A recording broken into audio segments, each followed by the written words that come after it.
Hello, I'm Jeff Siegel. Welcome to Anita.com. Welcome to our Saturday video seminar. Excellent card of racing out at Santa Anita today. So let's get to it. The first race, maiden claiming event for 3-year-olds going a mile. I'm looking at two horses that actually come out of the same race. They are numbers 6 and 7 on your program.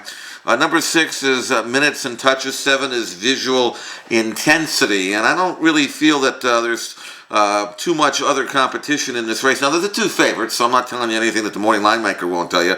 Visual Intensity, a pretty good second last time out, and Minutesandtouches finished third in that same race. That was a race that was won by Twice the Appeal, who came out of that race to frank the form and win right back. So a pretty good race they come out of. Visual Intensity's only had the 2 starts. I think he has more upside perhaps than Minutesandtouches. Minutesandtouches has been tried over a distance of ground. It may be a little farther this distance than he wants. Maybe he's more effective around one turn. But I think Visual Intensity, being by benchmark, should stretch out nicely. Forklift size with Joel Rosario riding him back. So he looks pretty solid to me at 2-1. And again, Minutesandtouches, who actually was third in the same race at Visual Intensity, finished second. And I think he's probably the one to fear most. But I'll make it 7 and 6 in that order to get off our early daily double, hopefully on a winning note, as we jump ahead now to race number 2.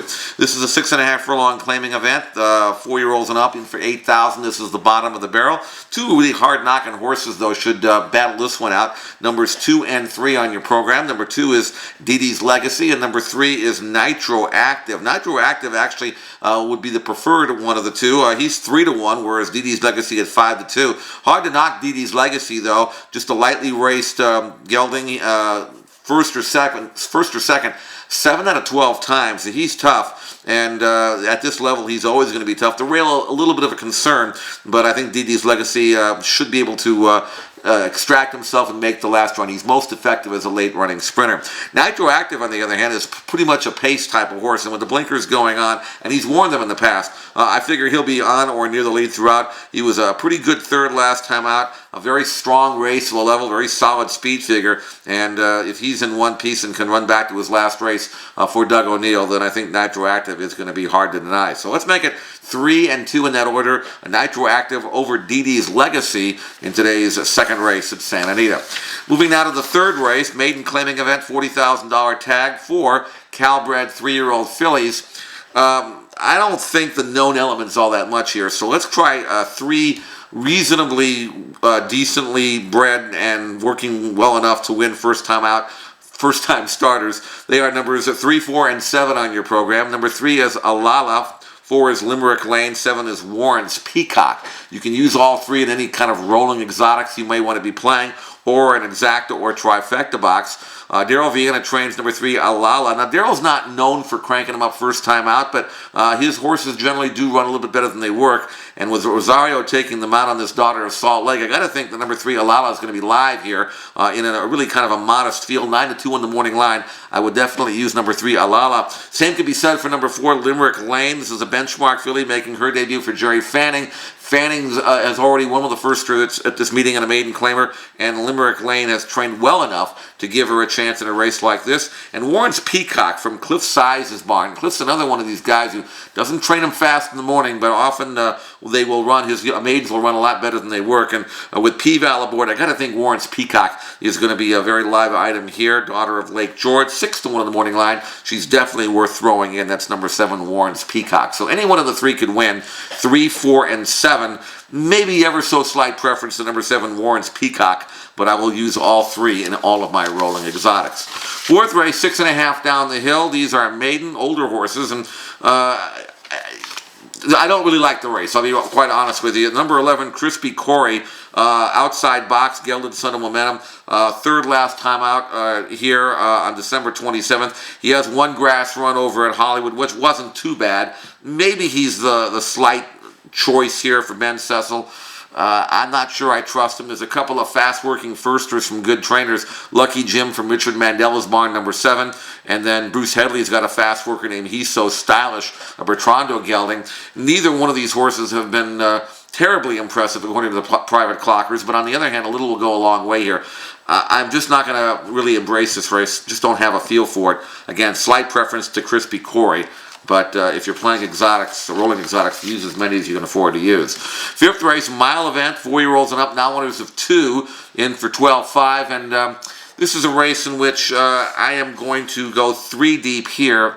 Numbers 4, 5, and 9 on your program. Number 4 is Anga, 5 is Warren's Gridlock, and 9 is Royal Import. So any one of those 3 you can use in what is obviously kind of a guessing game.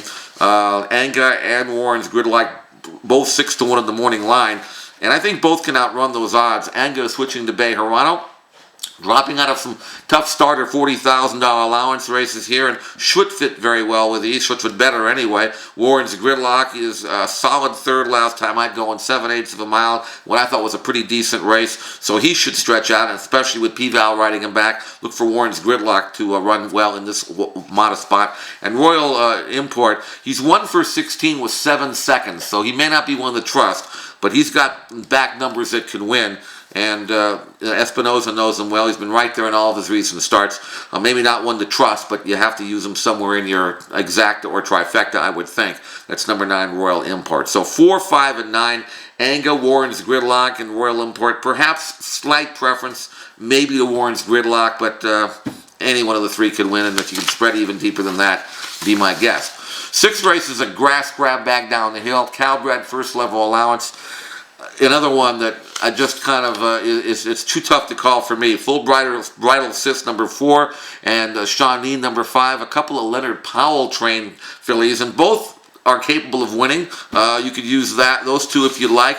Number 9, She's So Provocative for Dan Hendricks, coming off a huge effort over the main track. If she takes that race and projects it on the grass, she's right there. And there's a few others in here that can win as well. So it's really, for me, it's too tough to call. Again, it's a spread race. I'm going to pass the 6th race and look ahead to watching Smiling Tiger perform in today's 7th race, which is the feature, the Palos Verdes. Smiling Tiger, of course, huge effort in the Malibu, got beat a head bob by Twirling Candy, earned a tremendous speed figure in the process, and has come back and worked in 57 and change and 58. The rail is of some concern, but this is a race that doesn't have all that much early speed, and I think Smiling Tiger, if he breaks, just goes on with it for Russell Bays. Even money on the line. There's no money to be made here, but he does look like a pretty solid single to me. So Smiling Tiger, the logical horse in the Palos Verdes. If you want to hook up something with him in an exacta, got to go win in P-Val, number 5 in your program. I think he's going to finish well. The only issue with him is he seems like he's a much better synthetic track runner than he is on dirt, so there's a little bit of a question mark there, but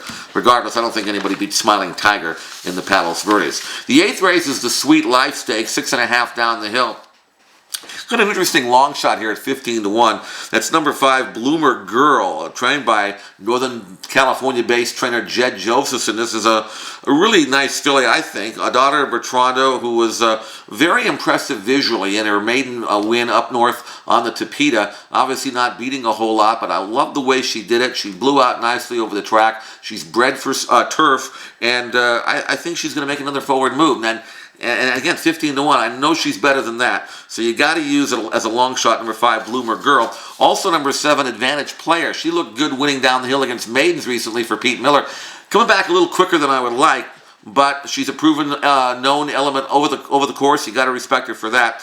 And then the Euro import in Jeff Bondi's barn named Cambina. Now, she's got some form overseas that would put her right in the hunt with these. Debuts here with Lasix, obviously, and Russell Bays. And I think, although she hasn't been terribly impressive in the morning working on dirt, this is grass. And if she runs back to her juvenile form in Europe, then number 9, Cambina, can absolutely be a strong factor. So a pretty good exacta or trifecta box here. The numbers are 5, 7, and 9. But again, the big push here for 15-1 in the morning line, number 5, Bloomer Girl. Coming off a maiden win at Golden Gate, but I think she can act with these, and I think she's going to like the grass as well. So certainly consider number 5, Bloomer Girl.